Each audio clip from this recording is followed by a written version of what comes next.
Hello dear students,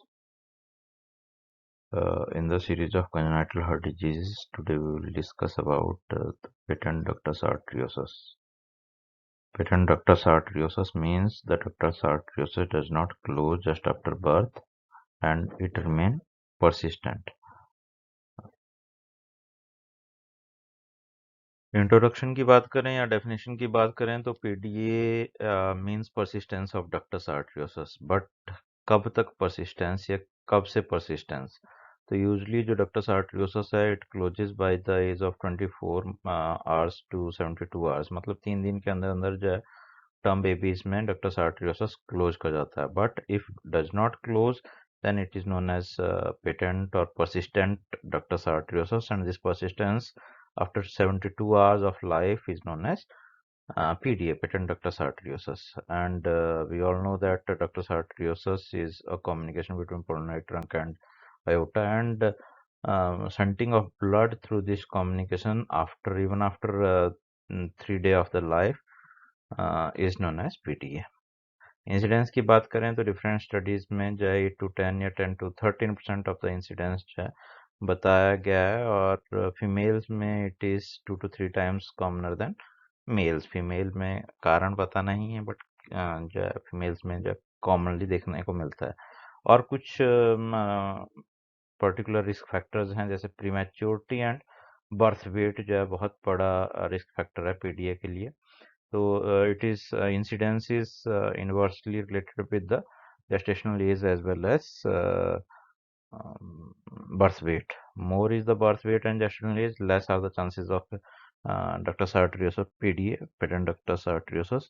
और जितना premature होगा या जितना बर्थ वेट कम होगा उतना जो डक्टस आर्टरियोसस के इंसिडेंसेस ज़्यादा होते हैं.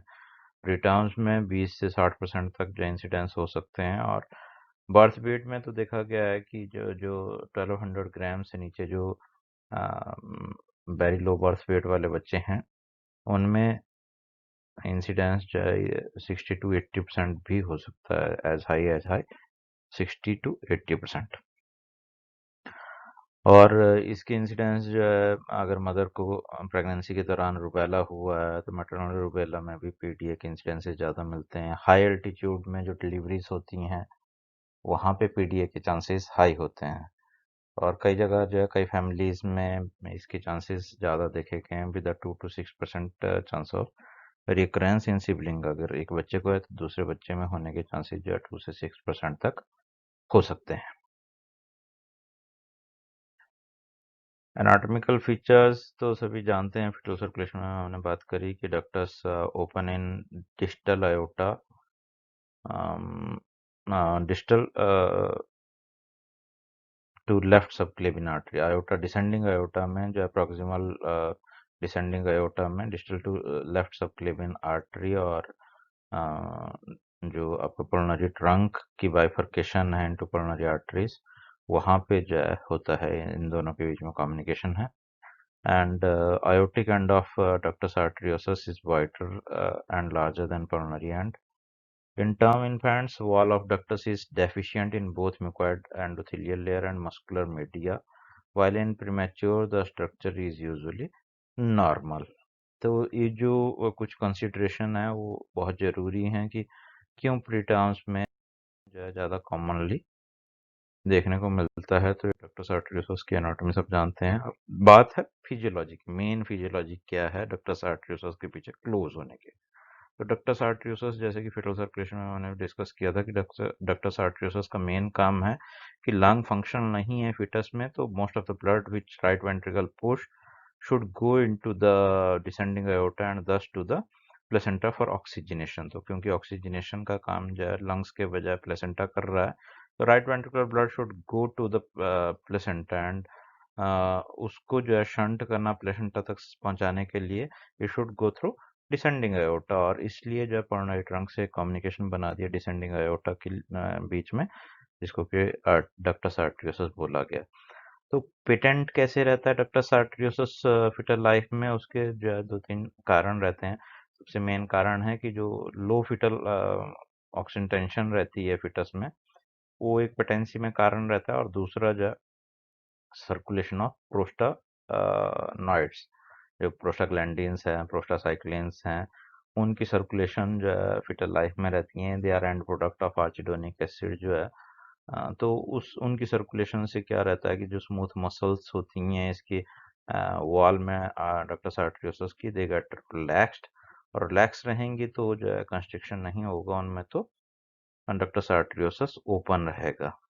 और क्लोज होने के पीछे भी फिर यही कारण रहते हैं कि ऐसा बर्थ के बाद जैसे ही लंग्स फंक्शनल होते हैं, ऑक्सीजन सेचुरेशन बढ़ती है, और this increased oxygen tension as well as decreased circulating prostaglandin and prostacyclin जो है will result in closure of the ductus arteriosus. तो होता क्या है कि जैसे जैसे टर्म अप्रोच करती है, एक तो प्रोस्टाग्लैंडिन की फॉर्मेशन कम हो जाती है, दूसरा जो रिसेप्टर हैं प्रोस्टाग्लैंडिन के डक्टस आर्टरियोसस की इंट्रीम वॉल पे, तो उनकी सेंसिटिविटी टू प्रोस्टाग्लैंडिन कम हो जाती है। तो टर्म बेबी में इसलिए जो है प्रोस्टाग्लैंडिन होने के बावजूद भी उनके लिए सेंसिटिव नहीं रहती है वॉल या मसल्स। तो उस कारण से क्या होता है कि टर्म बेबीज में धीरे धीरे डक्टस आर्टरियोसस में मसल्स कॉन्ट्रैक्ट करने लग जाती हैं, जबकि प्रीटर्म में जो है प्रोस्टाग्लैंडिन की सिक्रेशन नॉर्मल रहती है, और दूसरा जो है जो रिसेप्टर्स हैं या सेंसिटिविटी ऑफ रिसेप्टर्स हैं वो अच्छी खासी होती है।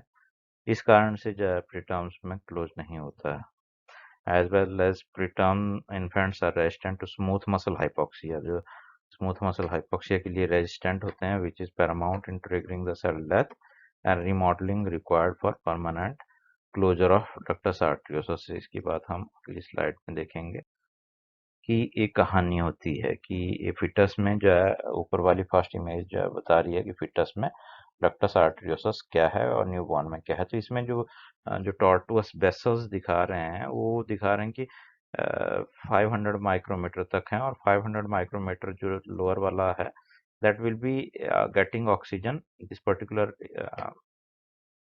sorry, this particular vessel is supplying oxygen to up to this area, and this particular area is receiving oxygen from the lumen of the ductus arteriosus। but just after birth क्या होता है, muscle contract कर गई और artery जो vessels थी उस ductus की वॉल को सप्लाई करने के लिए वो तो उतनी ही रही, बट जो मसल कॉन्ट्रैक्शन के कारण जो ल्यूमन है वो छोटा हो गया और जो वॉल है वो बड़ी हो गई।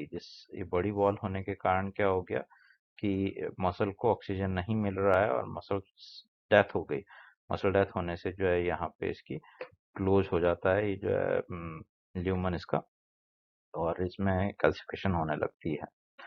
प्री टर्म्स में क्या होता है, एक तो ये वॉल थिन है, थिन वॉल होने के कारण क्या हो जाता है जो वेसल्स हैं वो ज़्यादा अंदर तक सप्लाई कर सकती हैं, और मसल जो है हाइपोक्सिया के लिए रेजिस्टेंट हैं, तो मसल डेथ नहीं होती है हाइपोक्सिया से। जो थोड़ा बहुत हाइपोक्सिया मसल को होता है तो उससे डेथ नहीं होती है, और ल्यूमन जो है इतना छोटा नहीं हो जाता है कि जो नियर बाई टिश्यू है उसको ऑक्सीजन सप्लाई ना कर सके, तो ऑक्सीजन सप्लाई होती रहती है और रेजिस्टेंट हो जाता है वो जो है डक्टस आर्टरियोसस पेटेंट रह जाता है। यहाँ पे मेन मैकेनिज्म क्या है, ल्यूमन छोटा हो गया due to increased oxygen tension जो है, जिस कारण से, और दूसरा प्रोस्टाग्लैंडिन की सिक्रेशन बंद हो गई तो स्मूथ मसल कॉन्ट्रैक्ट कर गई, इस कारण से ल्यूमन छोटा हो गया। इस ल्यूमन छोटा होने के कारण क्या हो गया, जो मसल या जो वॉल है इसकी डक्टस आर्टरियोसस की, उसको ऑक्सीजन ना मिलने से उनकी सेल डेथ हो गई, और सेल डेथ से ट्रिगर हो जाती है muscle contraction as well as this necrosis और कैल्सिफिकेशन, जो कि प्रीटर्म्स में नहीं हो पाता। इसलिए जब प्रीटर्म्स में there are high chances of ductus arteriosus to remain patent. Haemodynamics की बात करें तो ये बात की है हमने कि पैथोफिजियोलॉजी कैसे जो है उसकी होगी, कि क्यों जो है डक्टस आर्टरियोसस पेटेंट रह जाता है, किन में रहता है, यूजली प्रीटर्म्स में, लो बर्थ वेट में, या हाइपोक्सिया की कंडीशन में जो है जहाँ ऑक्सीजन टेंशन कम रहती है, तो उसमें जो है प्रोस्टाग्लैंडिन सिक्रेशंस बनी रहेंगे और डक्टस आर्टरियोसस पेटेंट रहेगा। बट जैसे ऑक्सीजन सेचुरेशन टर्म बेबी में बढ़ेगी तो डक्टस आर्टरियोसस पेटेंट नहीं होगा, क्लोज हो जाएगा। तो हीमोडायनेमिक्स की बात करें कि जब डक्टस आर्टरियोसस पेटेंट है तो कैसे जो ब्लड फ्लो होगा और कैसे वो लक्षण प्रोड्यूस करेगा, आगे क्लिनिकल मैनिफेस्टेशन या जो फीचर्स या जो साइंस आएंगे वो कैसे आएंगे। तो जो पैथोफिजियोलॉजी है depends upon the blood flow, and blood flow depends upon the size of PDA, कि पीडीए का साइज कितना नैरो है या वाइड पीडीए है, डक्टस आर्टरियोसस वाइड है। Flow across ductus patent ductus arteriosus क्या है, फ्लो रेट कितनी है, एंड पल्मोनरी रेजिस्टेंस कितना है। ज़्यादा पल्मोनरी रेजिस्टेंस होगा तो नेचुरली फ्लो जो है कम होगा। पल्मोनरी रेजिस्टेंस कम होगा, जैसे कि हमने एएसटी बीएसटी में भी बात करी कि जैसे पल्मोनरी रेजिस्टेंस फॉल करता है तो left to right shunting of the blood get increase. इसलिए जो है शुरू के कुछ हफ्तों में लेफ्ट टू राइट शंट्स में सिम्टम्स नहीं आते हैं वीएसटी में और पीडीए में। एएसडी तो बहुत लेट सिम्टम देता है, but PDA and VSD usually give symptom after 1 week और 2 वीक जो है उसमें मरमर आने लगता है जैसे ही पल्मोनरी रेजिस्टेंस फॉल करता है। So in postnatal life, when pulmonary resistance decreases, manifestation of PD occurs. A small PD shunt is small with lesser flow, and there is no sign and symptom with no chamber enlargement. बहुत छोटा है PDA, ductus arteriosus का lumen बहुत छोटा है तो shunt बहुत छोटा होगा और कोई क्लिनिकल फीचर्स या सिम्टम्स नहीं आएंगे। और अगर लार्ज है ductus arteriosus, जो persistent ductus arteriosus है, that will result in significant left to right shunt, and this blood will go to from aorta, it will go to pulmonary trunk and lungs. lungs से blood कहाँ आएगा वापस, left atrium में आएगा through through 4 pulmonary veins, और left atrium से left ventricle, iota, iota के through जो है अगेन जो है प्रेशर ग्रेडियंट से शंटिंग होगी थ्रू पीडीए। तो एज सच जो है ओटा का जो सिस्टोलिक ब्लड प्रेशर है 120 प्लस होता है, और डायस्टोलिक ब्लड प्रेशर जो है 80 रहता है, जो हम मेजर करते हैं। एडल्ट्स की बात कर रहा हूँ मैं।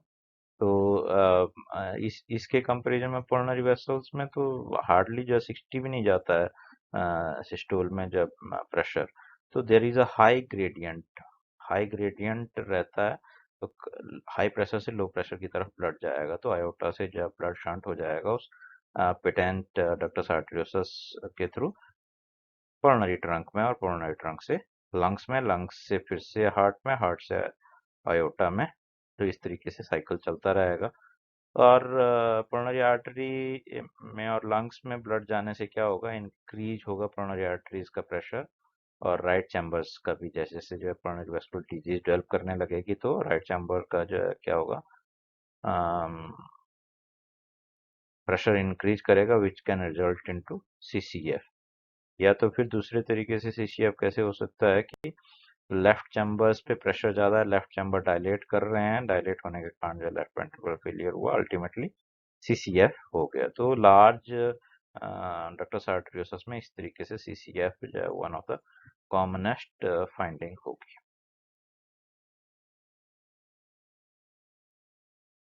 फिर मरमर्स कौन कौन से आते हैं और क्यों आते हैं, तो मरमर एक जो स्पेसिफिक मरमर है, इसमें हम बोलते हैं उसको मशीनरी मरमर। आगे हम देखेंगे कि कहाँ मिलेगा मशीनरी मरमर या कौन सी फेज में होता है। तो फेज तो जो है दोनों सिस्टोलिक डायस्टोलिक दोनों फेजेस में हमने बात करी थी कि प्रेशर जो है अयोटा का कोरोनरी ट्रंक से कहीं ज़्यादा है, इसलिए सिस्टोल में भी ब्लड शंट होगा और डायस्टोल में भी ब्लड शंट होगा। बीएसटी में ऐसा नहीं था।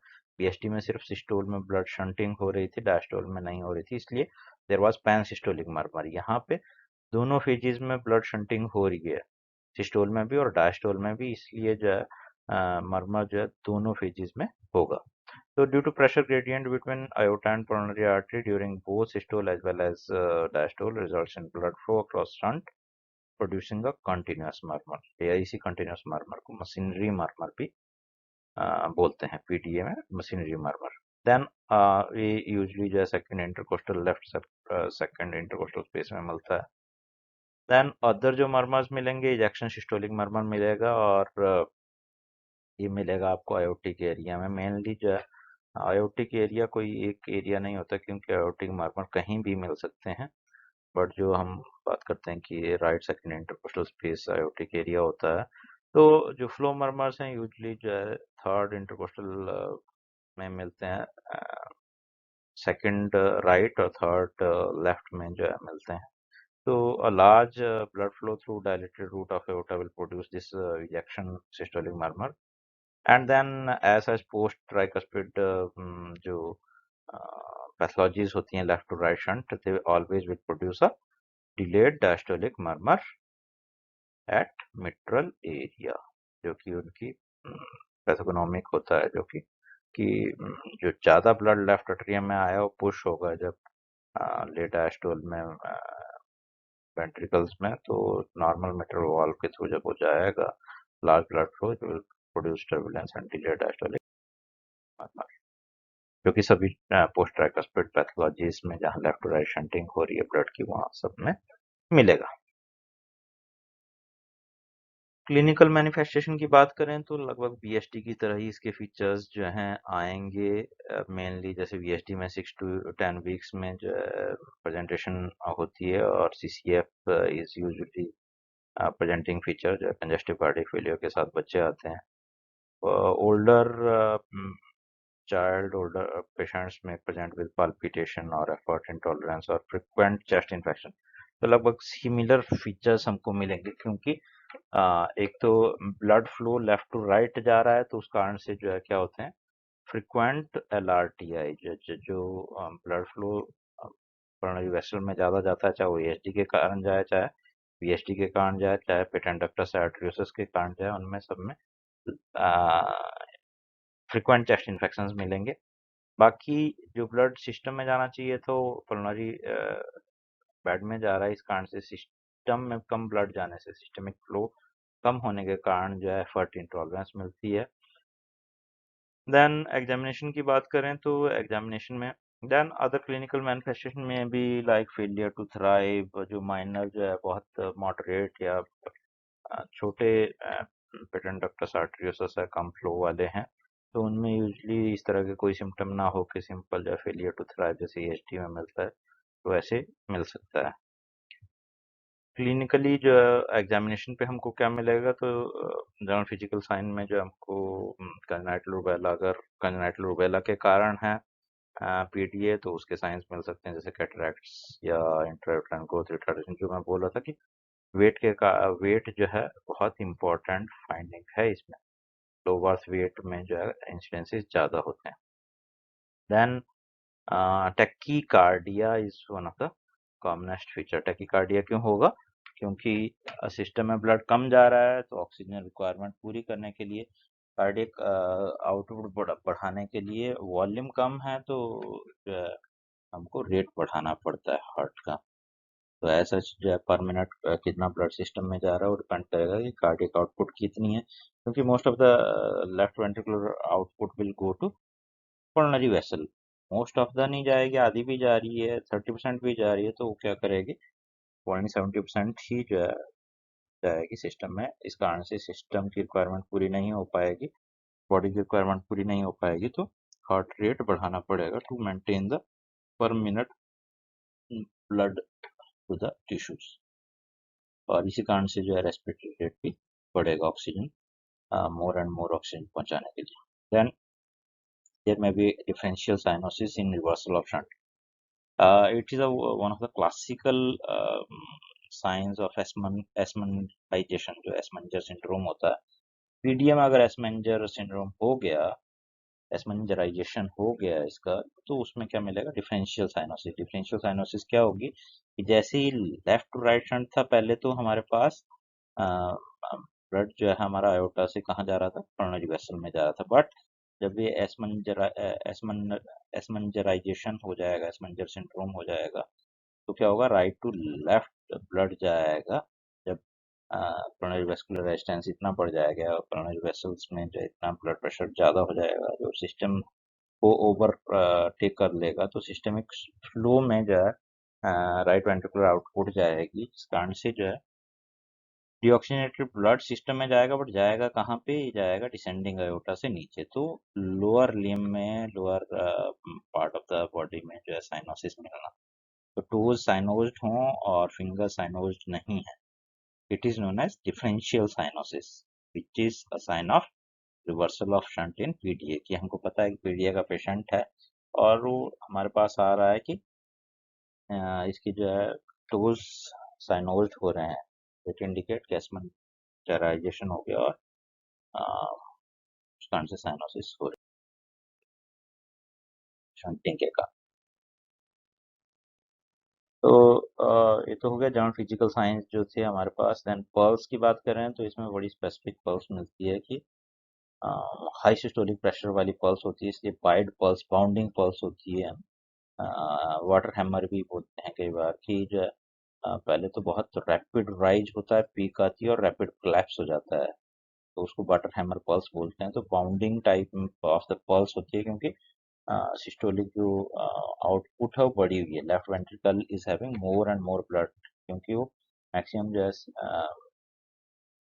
जो लेफ्ट वेंट्रिकल का जा रहा है तो कोरोनरी बेड में जा रहा है, तो ज़्यादा ब्लड लेफ्ट एट्रियम में आ रहा है, इसलिए जो है लेफ्ट वेंट्रिकल आउटपुट बढ़ेगी तो बाउंडिंग पल्सेस होगी। बट ऐसा जो है बहुत सारा ब्लड तो उसका कोरोनरी वेसल्स में चला जा रहा है, इसलिए कोलैप्स, जल्दी पल्स कोलैप्स कर जाएगी। Rapid collapse of the pulse जो है that will give a specific quality to the pulse, that is water hammer pulse।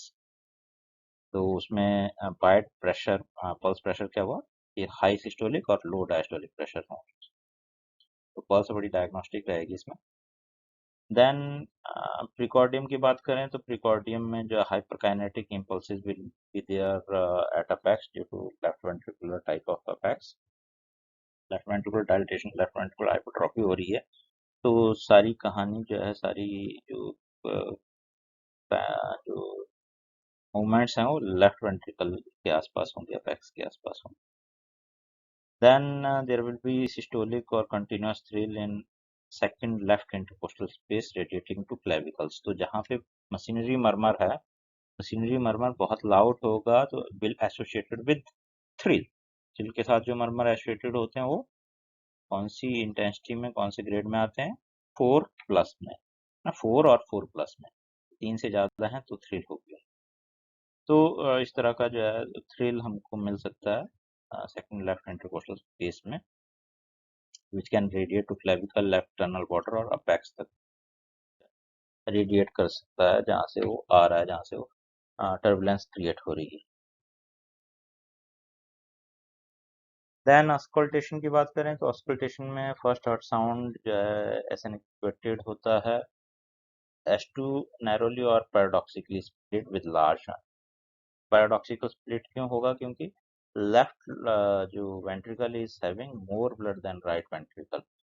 System में कम ब्लड जा रहा है तो राइट वेंट्रिकल तक, मतलब राइट एट्रियम तक कम ब्लड आ रहा है, राइट वेंट्रिकल में कम आ रहा है तो राइट वेंट्रिकल जल्दी एम्प्टी हो जा रहा है, और लेफ्ट वेंट्रिकल टाइम टेक कर रहा है। तो A2 में occur after P2, that is known as paradoxical split. और पैराडॉक्सिकल स्प्लिट हमको क्लिनिकली कैसे असेसिबल होता है? असेसिबल होता है जब हम ऐसा split of S2 is inspiratory. Physiological split होता है S2 में, A2 पहले हो रहा है और P2 बाद में हो रहा है, लब डडप हो रहा है, तो इंस्पिरेशन में होता है, एक्सपायरेशन में लब डब हो जाता है, फैलता नहीं है S2। यहाँ पे उल्टा हो जाएगा पैराडॉक्सिकल में कि एक्सपायरेशन में स्प्लिट हो जा रहा है और इंस्पिरेशन में जो है कंबाइंड हो जा रहा है, तो एक्सपायरेशन में लब डडप हो गई और जो इंस्पिरेशन है, इंस्पिरेशन में नॉर्मल जो है S2 आ रहा है, lub dub. That is known as paradoxical, और उसका कारण क्या है? Left ventricle is having more and more blood, ज्यादा लार्ज अमाउंट जो है, इसलिए उसको एम्प्टी होने में ज्यादा टाइम लगता है। S2 में भी normally split if shunt is small. जितना छोटा शंट होगा, blood volume returning to the left atrium as well as left ventricle small, तो S2 नॉर्मल स्प्लिट भी हो सकती है। देन जो डायग्नोस्टिक है इसमें वो है continuous murmur, which is known as machinery murmur, and it starts after the first heart sound, reaches peak at second sound। S2 है उस पे जो है पीक पे आ जाएगा, and then wanes in the late diastole, और लेट डायस्टोल में धीरे धीरे स्लो होता जाएगा, धीरे धीरे इसकी इंटेंसिटी कम हो जाएगी। क्रिसेंडो डिक्रिसेंडो टाइप मर्मर, मेनली जो सिस्टोलिक करेक्टर होता है इट इज क्रिसेंडो मर्मर, की जब बढ़ता जाता है इंटेंसिटी में, बढ़ता जाएगा, जैसे जैसे फ्लो रेट बढ़ेगा वैसे वैसे इसकी इंटेंसिटी बढ़ेगी। अब मशीनरी और रोलिंग थंडर इन क्वालिटी, इसीलिए जो है उसकी क्वालिटी जो है वो मशीनरी के चलने की तरह गड़गड़ गड़गड़ की तरह होती है। Then that's why it is known as machinery murmur. Best heard at, बार बार बोल रहे हैं कि second intercostal space, left sector जो साइड है, and radiate down to left sternal border or to clavicles. तो clavicle की तरफ जा सकता है या फिर left sternal border में नीचे की तरफ radiate कर सकता है. There may be S3 at apex followed by mid or delayed diastolic murmur जो कि लेफ्ट राइट शंट्स में मिलती है. असेसमेंट ऑफ सीवियरिटी की बात छोड़ दो. देन एसोसिएटेड लीजन्स क्या क्या होते हैं. तो एसोसिएटेड में पीटीए में भी सोलिटरी सिंगल लीजन हो सकता है या may be associated with ASD BSD. Aortic stenosis. Aortic valve जो है नैरो है. आयोटिक वॉल्व नैरो है. ईएसडी है ईएसडी है या फिर कोएक्टेशन ऑफ आयोटा है और समटाइम विद एंडोकार्डियल फाइब्रोइलास्टोसिस. तो डायग्नोसिस कैसे करेंगे हम इसका. तो diagnosis is mainly based on clinical assessment and investigation. तो क्लिनिकली हम जो है इजीली डायग्नोस कर सकते हैं बट डिफरेंशियल डायग्नोसिस में भी लंबी लिस्ट रहती है. तो उसमें जो है कुछ आजकल तो सारी चीज़ें जो है इको पे चली गई हैं कि किसी को कंटिन्यूस मरमर है मशीनरी मरमर है तो इको कराओ और कम्प्लीटली डायग्नोस हो जाएगा केस. बट कुछ जो बेसिक इन्वेस्टिगेशन है जैसे एक्सरे और इसी में क्या फाइंडिंग मिलेगी. तो एक्सरे में mainly cardiomegaly with left ventricular जो है सिलट मिलेगा. Then prominent coronary arteries with shunt vascularity जो है जो शंट है वो वेस्कुलर होगा. देन लेफ्ट एट्रियल एनलार्जमेंट है. प्रोमिनेंट आयोटिक नक्कल है. That is very important. Aortic knuckle जो है होता प्रोमिनेंट होती है. ठीक. शंट कहाँ होता है. शंट होता है आयोटिक नक्कल के जस्ट बाद डिसेंडिंग आयोटा से जो है डक्टस आर्टरियोसस जुड़ता है कोरोनरी. तो इसलिए जो है वहां तक आयोटा जो क्या होगी फुल विद ब्लड होगी. इसलिए आयोटिक रूट की डायलिटेशन भी इसमें हो जाती है और आयोटिक नक्कल जो आपको एक्सरे में प्रोमिनेंट देखने को मिल सकता है. लेटर टाइम में जब कोरोनरी हाइपरटेंशन होगी तो coronary artery enlargement with right ventricular hypertrophy and decreased shunt vascularity. यहाँ पे हम देख सकते हैं कि कोरोनरी प्लेथोरा तो है ही साथ में जो है आयोटिक नक्कल प्रोमिनेंट है. प्रोमिनेंट आयोटिक नक्कल है. कोरोनरी वेसल्स भी हल्की डायलेटेड है जो कि इंडिकेट करता है कि एक तो ब्लड फ्लो बढ़ा हुआ है और सेकेंडली जो है इसमें हो सकता है कि आपका coronary hypertension.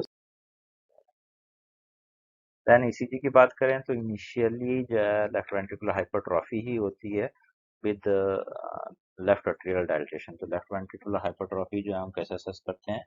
Mainly voltage criteria होता है. बाकी other criteria are also axis criteria है. एसटी चेंजेस हैं. तो वोल्टेज में जो है large P waves in large QRS complex, large R waves in P5 B6 और deep S waves in P1 जो है वो इंडिकेट करता है left ventricular hypertrophy. Voltage criteria की बात करें लेफ्ट एट्रियल डायलिटेशन में हमने बार बार बात करते हैं कि लेफ्ट एट्रियल डायलिटेशन होगी तो नॉच्ड पी वेव या बाइफेजिक पी वेव जो हम बात करें एट्रियल की पी टर्मिनेट की तो उस तरीके की वेव्स हो सकती हैं left atrial dilatation. Then ST और टी चेंजेस अगर हैं तो they are usually associated with aortic stenosis और लेफ्ट वेंट्रिकुलर फाइब्रोइलास्टोसिस. तो लेफ्ट वेंट्रिकल में जो है बहुत ज़्यादा प्रेशर हो रहा है तो उसके स्ट्रेन पैटर्न हमको एसटी चेंजेस से देखना है. यहाँ पे हम देख सकते हैं कि this particular ECG is indicative of left ventricular hypertrophy with large R waves. R waves जो है यहाँ लार्ज में 5 6 में और हाउएवर जो है यहाँ हम P1 में देख सकते हैं हल्की सी बाइफेजिक पी वेव देखने को मिलती है और सेकंड लीड में तो ज़्यादा क्लियर नहीं हो रहा है हालांकि क्लियर नहीं है but P wave also clear. And other investigation जो हम करा सकते हैं वो है इको विद कलर ड्रॉपलर जो है. तो in echo there will be increase left atrial ventricular size with large shunt, dilation of ductus and Doppler study will confirm flow across ductus. कि फ्लो किस तरफ से हो रहा है लेफ्ट टू राइट हो रहा है आयोटा टू राइट ट्रंक हो रहा है वो डॉक्टर से पता चल जाएगा. एंड अगर कैथेटराइजेशन कर रहे हैं, हम कार्डियक कैथेटराइजेशन कर रहे हैं, तो उसमें जो increase oxygen saturation coronary artery होगा, increase pressure in coronary artery होगा, और प्रेजेंस ऑफ अदर डिफेक्ट्स भी हम डिटेक्ट कर सकते हैं। डिफरेंशियल डायग्नोसिस बहुत इंपॉर्टेंट है।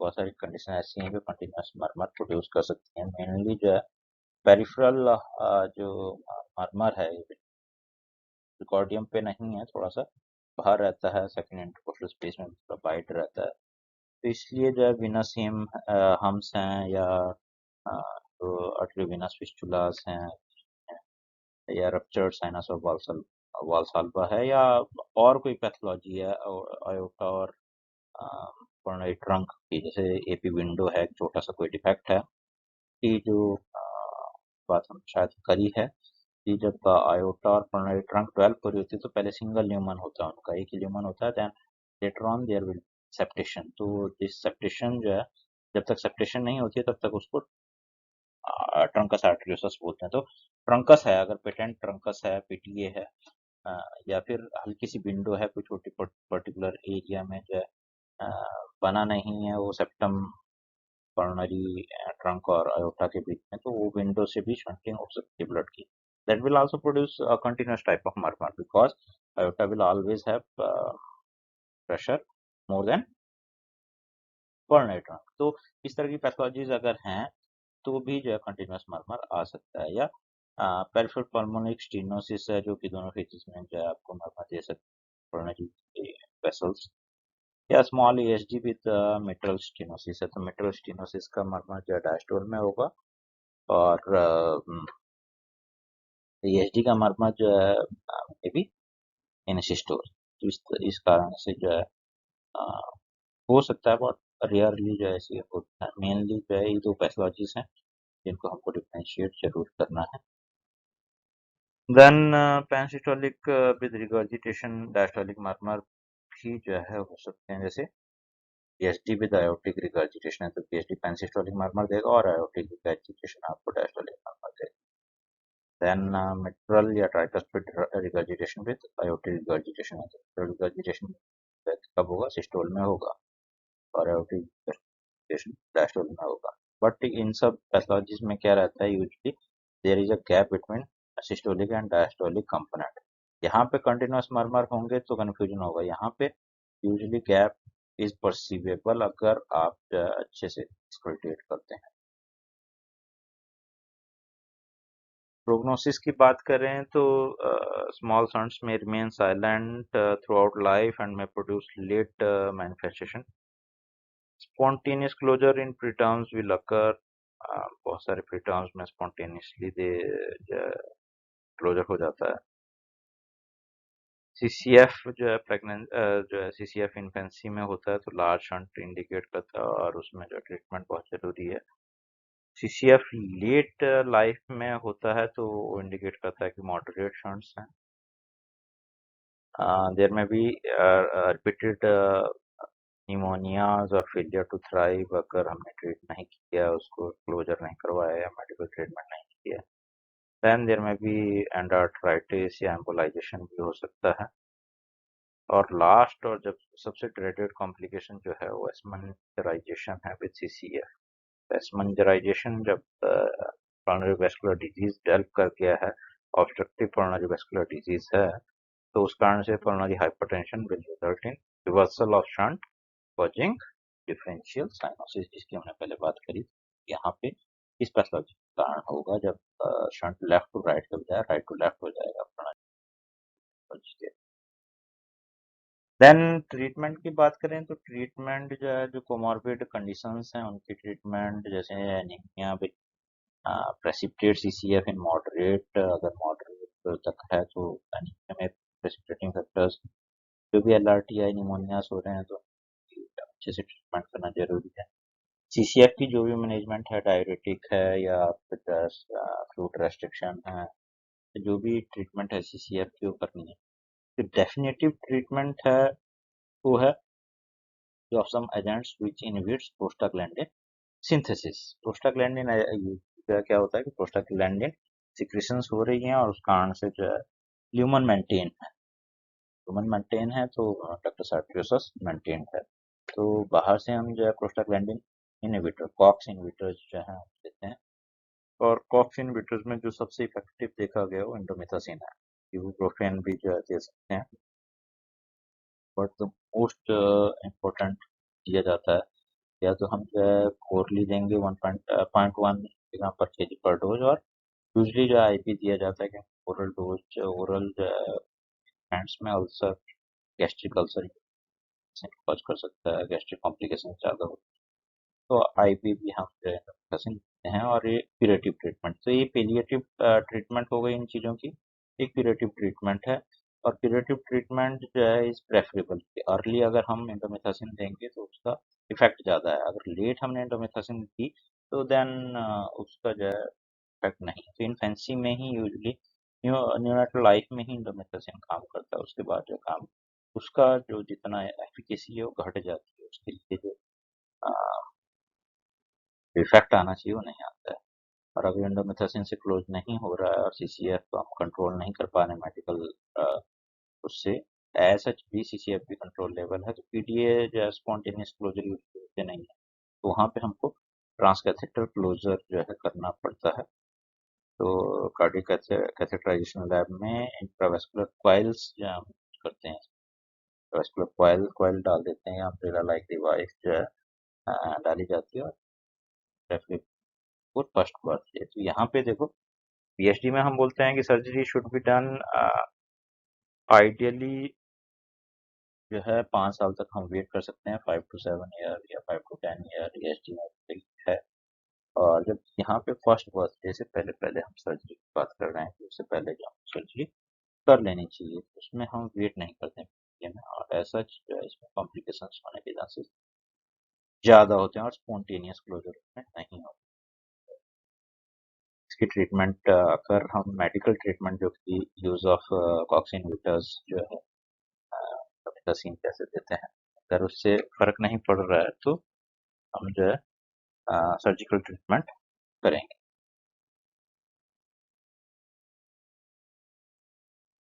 So this was all about patent ductus arteriosus, which is one of the commonest congenital anomaly, जो है सेकंड या थर्ड नंबर पे हम बात कर सकते हैं। कॉमनेस्ट पीएचडी है, तो ईएचडी और पीटीए पॉपुलेशन वाइज या फिर इन्वायरमेंट एल्टीट्यूड वाइज कई जगह सेकंड नंबर पे पीटीए आता है, कई जगह एचडी आता है, but one of the important है, इसलिए भी इम्पोर्टेंट है कि इन्फेंसी में ही जो है ट्रीटमेंट रिक्वायर्ड होती है, और एज अर्ली हम डायग्नोसिस बनाते हैं इसका तो उतने जल्दी जो मेडिकल मैनेजमेंट से ठीक भी हो सकता है पीटीए, जबकि बाकी में मेडिकल मैनेजमेंट लिमिटेड है, बाकी किसी भी कंजेनिटल हार्ट डिजीज में मेडिकल मैनेजमेंट का इतना रोल नहीं है जितना कि पेटेंट डक्टस आर्टरियोसिस में use of this COX inhibitor indomethacin जो है से जितना इम्प्रूवमेंट होता है। बाकी और जगह कुछ इस तरीके की मेडिकल मैनेजमेंट क्यूरेटिव नहीं है, usually curative medical management CHD में और कहीं है नहीं है, हर जगह जो है सर्जिकल ही है, तो इसलिए भी पीडीए का डायग्नोसिस जो है इम्पोर्टेंट हो जाता है।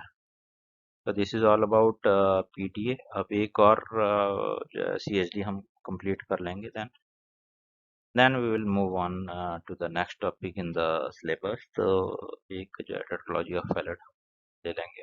सीएचडीज तो बहुत सारी हैं, pulmonary stenosis, aortic stenosis, coarctation of aorta, there are so many CHDs, but उनको नहीं लेंगे। अब जो हम एक टेट्रोलॉजी ऑफ फैलेट को लेके फिनिश करेंगे इस टॉपिक को, then we will start the new fresh topic. तो थैंक यू ऑल।